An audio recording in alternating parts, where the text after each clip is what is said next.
Hi, Elle here at elleingles.com, pressure-free.com, and I just put on my comfy sweatshirt, so my hair is kind of like all messed up. What are your comfort clothes? I would love to see your comfort clothes. So if you want to post a picture of yourself in your comfy clothes in a comment below, I would get a kick out of that. My comfort clothes are my boys' hand-me-downs. This is actually a hand-me-down from one of my son's friends. I have no idea who it is, but they left this at our house. And we had kids leave clothes at our house a lot over the years. Some girls' sweaters were left, lots of sweatshirts. There were MSU things, and as anybody knows, my husband and I went to Michigan, and my husband then also went to Western. We don't have state clothes in our house, so those were definitely clothes from some of our kids' friends.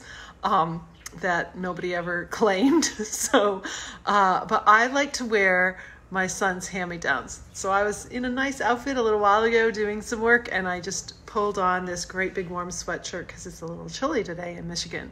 So what are your comfort clothes? Fabrics, and our sense of touch is so linked to our nervous system and how we feel. So when you're wearing something cozy, notice how you feel better. If you have really tight shoes and you take your shoes off, it's an instant state changer. So I want you to think about some tools that I will share with my clients have to do with the things that they're wearing. If you wear like a bra with a tight thing around here, that is really pinching in on you. If you wear a tight watch, if you've got a necktie and it's really tight, sometimes certain turtlenecks will be really tight around your neck, and your toes, your feet. When your feet are happy, and not all pinched up inside shoes, that can make a real state change for you. It can make you feel better. So that's the first tip I wanted to share with you today, is just every once in a while, maybe you're getting too much in your comfy clothes these days if you have to be staying at home. But if you're working, if you're out there right now doing some important work in the world, when you get home, get comfy. Like, what are you wearing? So I really like this hoodie because it's way too big for me. So it feels very comfortable when I put it on. Second tip I want to give you today is that I want to show you an interesting way to self-soothe yourself. This is a tool I use if I have clients who bite their nails. Maybe you're doing a lot of nail biting these days. Maybe you click pens. Are you a pen clicker? That used to drive me crazy. Or a pen biter? Are you fidgety? Do you have a lot of fidgety going on? So these are tools to use when you have that going on. The first thing I want you to do is just take your palms of your hands, put them at the top of your thighs, and slide down the top toward your knees. But don't go back up. Pick your hands up and go back to the top of your thighs again and rub back down to your knees so that you're going down the tops of your thighs. You can go all the way down to your feet and then up underneath if you want. But I want you to imagine a dog for a moment. If you pat the dog the wrong way and like brush its hair this way, it usually bristles. It doesn't like that. Well, you have a directionality to something called your fascia, your connective tissue. I learned this from my body coach, Leela Veronica. We were on earlier today talking about money, if you want to check that show out.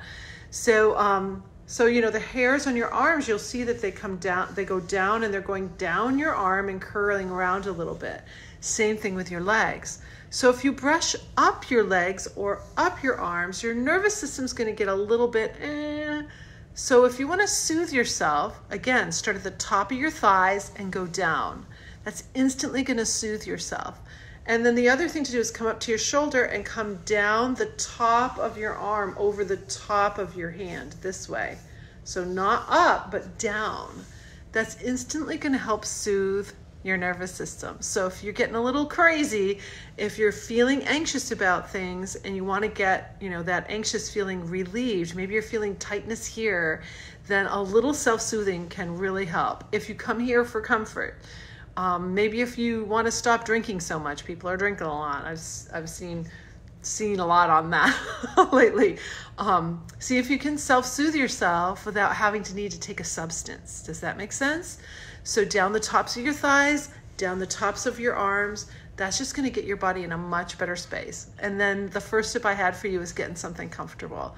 Take off your shoes, let your toes really spread wide so you feel a little more grounded to the earth. We're getting a little ungrounded these days, and so you really want to be solid on the earth with the front part of your foot. And you can do that when your feet are out, because most shoes, take a look at your shoes and see if the toes tip up a little bit like this. You might want to change out your shoes if they do that. I wear Nike Airs so that I can get my toes really down onto the ground. They're my favorite shoes. And then I often don't wear shoes at all. And I've totally repaired my feet. Actually, I had a lot of feet issues, kind of ruined them when I was a distance runner and all this other stuff. So I have great feet now, which is super cool. So self-soothe and get in something comfy and show me what you're wearing. I would love to see it. Just one funny story to close out about comfort. So when my son started going off to college, I found myself, sorting through the clothes that they didn't want anymore, and there was, or didn't fit them. And there was a set of Nike Bauer hockey. It was their sweat stuff. So the zip jacket, the Bauer jacket, and the hockey pants of one of my sons. It said Ingles on it, right? So they became my favorites. And it was funny because I wore them for years, and Nike and Bauer had a corporate connection for a while, and then they didn't. So all my little hockey friends, they'd like, Miss Zingles, those are really old, because they knew about Nike and Bauer. And so I considered them historic.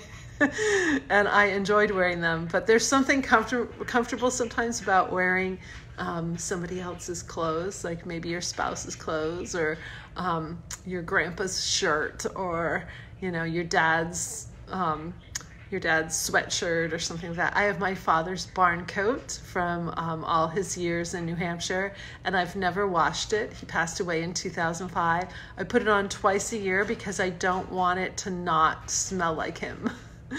I'm very attuned. Scent is really important to me. So I preserve that coat so that I can wear it twice a year and feel my dad again. So fabrics are comforting. What you do with your body is comforting. Do a little self-soothing. I actually like to have my hair. I used to have really, really long hair as a little girl. My mother always used to stroke my hair.